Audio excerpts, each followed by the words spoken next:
more than 60% of serious engine room accidents in large merchant vessels historically occurred during night shifts between midnight and 4 o'clock, when fatigue, heat, and machinery noise combine into a quiet kind of danger. The story that follows is the life story of a small doctrine called 6 Rules to Survive the Engine Room Night Shift, a system born not from theory but from steel, exhaustion, and the long memory of maritime engineering. The doctrine did not begin as a written list. It started as a pattern of warnings passed between engineers on cargo ships, naval vessels, and tankers where the engine room never sleeps. Machinery of propulsion demands constant attention. Turbines spinning at thousands of revolutions per minute, pumps pushing thousands of liters of fuel and seawater every hour, generators vibrating through the deck plates. Modern marine engines can produce more than 50,000 kilowatts of power, enough to drive vessels longer than 3 football fields across oceans for weeks without stopping. The birth of the 6 Rules came from a specific problem: night work around machinery that does not forgive mistakes. Engine rooms run hot, even in cold seas. Temperatures near diesel engines often sit between 40 and 50 degrees Celsius, while humidity stays high because of cooling systems and seawater circulation. Engineering records from several maritime safety boards show that heat, stress, and fatigue increase error rates among engine room crews by nearly 25% after midnight. The parents of the doctrine were not philosophers, but shipbuilders, safety officers, and tired engineers leaning against metal railings at 3 a.m. Their industry demanded constant operation. Cargo schedules, naval patrols, and fuel consumption curves left little room for shutting down machinery simply because the sun had disappeared. During the 20th century, merchant fleets grew larger and engines more powerful, but crew sizes shrank as automation increased. A production issue that shaped the doctrine involved early automation systems of marine diesel engines in the 1970s. Control panels reduced manpower requirements but introduced new failure modes, where alarms might appear faster than a small crew could physically inspect equipment. The first rule formed around heat and awareness. It warned engineers never to trust comfort inside the engine room. If the temperature suddenly feels pleasant, something may have failed. Cooling systems of marine engines move thousands of liters of seawater each minute. When those systems fail, temperature changes can appear subtle at first before becoming catastrophic. During testing of large marine diesel engines in Scandinavian shipyards, engineers observed that cooling failure sometimes produced only a 5-degree temperature rise during the first 10 minutes, before climbing sharply afterward. Training manuals slowly absorbed this lesson. Young engineers entering maritime academies learned that comfort inside an engine room might indicate danger rather than safety. A male crew training detail, often overlooked, is that engineering cadets must complete hundreds of hours inside operational machinery spaces before earning certification, partly to learn how normal sounds and temperatures feel. The second rule focused on sound: listen before touching anything. Machinery communicates through noise long before it fails completely. Experienced engineers develop the ability to identify abnormal vibration or rhythm changes from meters away. During maintenance trials of large ship engines, vibration monitoring systems detected bearing where several hours before sensors triggered alarm thresholds, confirming what veteran engineers often reported hearing earlier in the early childhood of the doctrine. Many young engineers dismissed these warnings as superstition. Machines were modern, instruments existed. Why trust ears over gauges? But gauges cannot capture everything. A design compromise in large marine engines involves balancing efficiency with durability.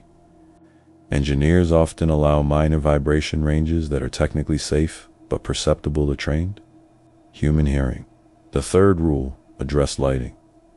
Never work in shadows around rotating machinery. This principle seems obvious until one considers the reality of night shifts. Engine rooms use fluorescent or LED lighting, yet shadows still form around pipes, ladders, and rotating shafts. Maintenance reports from shipping companies show that hand injuries occur disproportionately near partially lit machinery zones where visibility of rotating components becomes unclear. In early training years, new crew members learn to rule through experience rather than lectures. A dropped wrench or misjudged step near a spinning coupling can produce sudden consequences. A test result from naval engineering trials revealed that reaction times of technicians dropped by about 20% when lighting intensity fell below standard industrial levels. The fourth rule grew from fuel systems. Treat every pipe as if it contains pressurized fuel. Marine engines operate with heavy fuel oil delivered at pressures that may exceed 1,000 bars in modern injection systems. An accidental spray from such a system can penetrate skin even without visible injury. Medical reports from maritime hospitals have documented cases where injection injuries appeared minor initially but required surgical treatment hours later because of fuel contamination beneath the skin. In early decades of diesel propulsion, crews sometimes underestimated this danger. Fuel lines appeared harmless until maintenance required loosening connections, supply constraints during wartime. Shipping often forced crews to repair fuel systems using limited spare parts and improvised seals. The fifth rule addressed fatigue itself. Never perform complex repairs alone during night hours. Isolation increases risk because fatigue affects judgment and reaction time. Studies of maritime accidents have shown that crews working alone during overnight maintenance tasks are significantly more likely to overlook early signs of mechanical failure. A psychological effect of prolonged night shifts is reduced. Situational awareness after approximately 4 hours of continuous work. The sixth rule became the quiet foundation of the doctrine. Record everything unusual immediately. Engine rooms produce thousands of data, points, temperatures, pressures, flow rates, but small observations often escape instrumentation. Handwritten logs remain a core part of maritime engineering practice. Command doctrine shifted in many navies during the late 20th century to emphasize detailed engineering. Logs, recognizing that small anomalies recorded by watchstanders often predicted larger failures. During the growth stage of the doctrine, maritime organizations began formalizing these habits into safety culture. Shipping companies introduced checklists and training programs based on decades of operational experience. Large merchant fleets operating across oceans require continuous maintenance cycles. With engineers rotating through watch schedules, logistics of spare parts became an essential component of engine room survival. A supply constraint that influenced many maintenance procedures was the limited availability of replacement bearings during long voyages. Ships sometimes carried only a few spares, forcing engineers to monitor equipment carefully to avoid premature failure. The system around the six rules matured gradually. Alarm systems improved, sensors multiplied, but the human element remained central. A design compromise in modern, automated engine rooms is that extensive sensor networks can produce overwhelming alarm cascades during major faults. Engineers must still rely on judgment to prioritize responses. The peak moment of the doctrine's life often occurs during heavy seas when machinery experiences maximum stress. Waves strike hulls, propellers change load as they rise and fall, and engines adjust continuously. Weather conditions of storms place unusual strain on propulsion systems. Marine engineering data show that engine load fluctuations during rough seas can vary by as much as 15% within seconds. During one widely studied naval engineering incident, a turbine vibration alarm triggered repeatedly during a winter storm. Instrument readings suggested safe operation, But a watch engineer noticed a subtle change of pitch in the turbine housing. Inspection revealed a developing imbalance. As sensors had not yet classified as dangerous, the engineers shut down the system temporarily, preventing what could have been a catastrophic failure. Countermeasure systems in modern ships now include predictive maintenance software designed to analyze vibration patterns long before failure occurs. Even so, experienced engineers often trust their senses first. The cost of engine room life is rarely dramatic but always cumulative. Heat, noise, and vibration produce long-term effects on the human body. Hearing protection became mandatory on most vessels after studies revealed that noise levels near large marine engines frequently exceed 110 decibels. Prolonged exposure to such noise can cause permanent hearing loss without protection. Fatigue also accumulates. Night shifts disrupt circadian rhythms, affecting concentration and reaction speed. Medical research involving maritime crews indicates that irregular sleep schedules contribute to higher rates of cardiovascular strain among long-term engine room personnel. Psychological pressure grows. During long voyages, engineers know that propulsion failures in remote waters can leave ships vulnerable to weather or drifting hazards.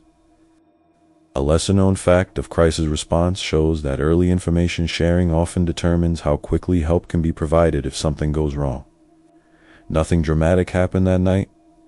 No confrontation, no visible threat. But the rules functioned exactly as systems are meant to function, quietly reducing risk. A lesser-known concept in safety engineering is the Swiss cheese model, where multiple small precautions align to prevent a larger failure. Over the next 2 years, the list aged. Its presence became symbolic rather than practical. By 19, the habits it created were deeply ingrained. A lesser-known fact about long-term behavioral training is that habits developed before age 20 often persist into adulthood with minimal reinforcement. Then came the final stage, the 20th birthday, the moment when the system officially ended. The paper still existed, slightly worn, the ink faded at the edges.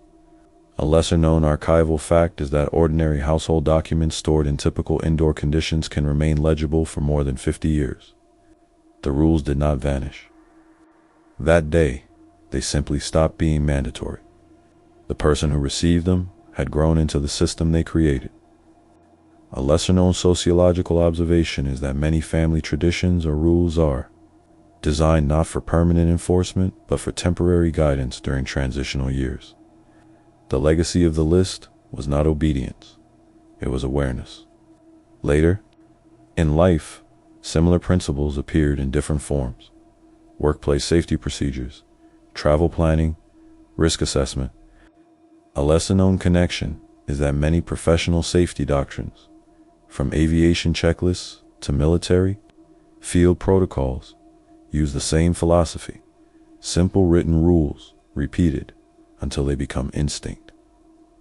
The paper itself might eventually disappear, lost during a move, misplaced in a drawer, or forgotten inside an old notebook. But the habits remain. A lesser-known truth about learning is that the most durable lessons often come not from lectures but from routines repeated quietly over time. And that is the quiet moral of the story. Sometimes the most important systems in a human life are not machines or weapons or grand doctrines, but small lists written on ordinary paper, guiding someone safely through the narrow years between childhood and adulthood. By the time the 18th year arrived, the list had already lived longer than most rules written for teenagers. Many codes fade quickly once the first wave of rebellion passes. This one did not disappear. It settled quietly into the background of daily life, like a set of training wheels that no one noticed anymore. The rules had become routine behaviors rather than instructions. Messages were sent automatically before leaving home. Phone batteries were checked without thinking. Routes to the city were chosen with small calculations about lighting, traffic, and familiarity, a lesser-known fact from transportation. Psychology shows that experienced pedestrians subconsciously evaluate up to 6 environmental factors: lighting, escape routes, crowd density, traffic speed, visibility, and noise before choosing a walking path. The 12th rule is about crowds. It warned that large gatherings change the behavior of individuals. Alone, people think carefully. In crowds, they follow motion. The rule did not forbid concerts, markets, or festivals. It simply instructed awareness of exits and the edges of the crowd. A lesser-known safety statistic shows that during crowd surges, injuries occur most often within 10 meters of barriers or narrow passageways where movement compresses. The 13th rule addressed arguments. Walk away from fights that are not yours. This instruction sounds simple, but social pressure often pushes teenagers toward confrontation. Reputation among peers can feel more valuable than safety. Criminology finding shows that nearly 40% of youth assault injuries begin with disputes that were originally verbal rather than physical. During the late growth stage of the rules, the world around the teenager expanded dramatically. Part-time jobs appeared, new friends arrived from different schools, the radius of movement stretched across entire districts of the city. With independence came complexity. A lesser-known economic detail was that teenagers who begin part-time work between ages 16 and 18 often travel, nearly double the weekly distance compared with non-working peers. The 14th rule dealt with money. Never display more cash than necessary in public. The rule seemed old-fashioned in the era of digital payments, but the logic remained solid. Visible wealth invites attention. A lesser-known law enforcement. Observation shows that opportunistic theft often occurs within seconds of someone revealing a wallet containing visible cash. By 19, the rules had become something different. They were no longer instructions imposed from outside. They were habits chosen internally. The person who had once questioned them now used them without realizing it. A lesser-known concept in developmental psychology is the shift from external regulation to internal regulation, where behaviors once enforced by authority become self-directed. And then there was the final rule. Rule 15. It was the shortest one on the page. Think about the consequences 5 years ahead. At 15, that sentence felt almost impossible to follow. 5 years is an enormous distance when someone is still in school. But by 19, the distance suddenly seems small. A lesser-known study from decision-making research found that people who regularly imagine future outcomes beyond 3 years show significantly lower rates of impulsive behavior. The peak moment of the list's life story did not occur in a single dramatic event. Instead, it appeared during dozens of small decisions. Walking away from a late-night party that felt wrong, refusing a ride from someone barely known, sending a message home when plans changed. A lesser-known observation from safety science shows that prevention often looks like nothing happened, even though numerous potential risks were quietly avoided. In those moments, the rules operated like invisible infrastructure, not restrictive, but protective. A lesser-known engineering analogy describes safety systems as layers of defense, where each small precaution blocks a different type of risk. But every system has a cost. For the teenager living under these rules, the cost was sometimes frustration. Friends occasionally laughed at the caution. Some invitations were declined. Some shortcuts were avoided. A lesser-known psychological effect known as minority behavior pressure shows that individuals who act more cautiously than their peers often face social resistance despite making safer choices. Yet over time, the reactions changed. The same friends who once questioned the caution began asking for rides home, advice about suspicious situations, or help navigating unfamiliar neighborhoods. A lesser-known sociological observation shows that within peer groups, individuals who demonstrate consistent risk awareness often become informal safety leaders. The 20th birthday arrived quietly. No ceremony marked the end of the rules. No announcement declared the system complete, but the meaning of the date was clear. 5 years earlier, the list had been given as guidance through a dangerous transition period between childhood dependence and adult responsibility. A lesser-known demographic fact shows that accident and injury rates peaked between ages 16 and 19, before declining sharply in early adulthood. On the night before turning 20, the list was read again. The handwriting looked smaller than before, as if time had shrunk it. A lesser-known memory phenomenon explains that objects associated with adolescence often appear physically smaller when revisited later, because perception of scale changes with age. The rules no longer felt restrictive, they felt practical.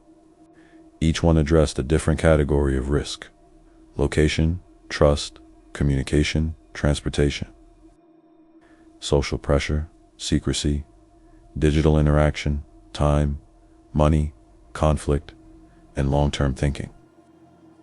A lesser-known principle of risk management known as distributed mitigation suggests that addressing multiple small risks can reduce overall danger more effectively than focusing on a single large threat. At midnight, the system officially ended. The list had lived exactly 5 years. Like many doctrines created for specific stages of life, it had a clear beginning and a defined expiration. A lesser-known detail about many historical military doctrines is that they are designed for temporary condition-specific technologies, specific battlefields, specific generations of soldiers. What remained afterward was not the paper, but the habits. Checking surroundings, avoiding unnecessary risks, communicating clearly, planning ahead. A lesser-known fact from behavioral science is that habits developed during late adolescence often remain stable for decades, influencing everything from financial planning to personal safety. The list was eventually folded and placed in a drawer, not discarded, just stored. A lesser-known archival observation notes that people rarely throw away documents connected to major life transitions, graduations, first jobs, or symbolic birthdays. Years later, the paper might be discovered again during a move or a quiet moment of cleaning. And when it is read again, the rules will look simple, perhaps even obvious. But the life story of the list proves something important. Systems of guidance do not need to be complicated to work. They only need to exist at the right moment. A lesser-known historical pattern shows that the most effective safety doctrines, from aviation checklists to mountaineering rules, are often short enough to remember without reference. That was the quiet strength of the list. 15 lines, 5 years, and a person who reached adulthood with fewer mistakes than might have happened otherwise. In the end, the biography of those rules is not really about restriction. It is about preparation, because between the ages of 15 and 20, life moves faster than experience can keep up. And sometimes the simplest system, a sheet of paper with 15 rules, can guide someone safely across that narrow bridge between who they were and who they are becoming.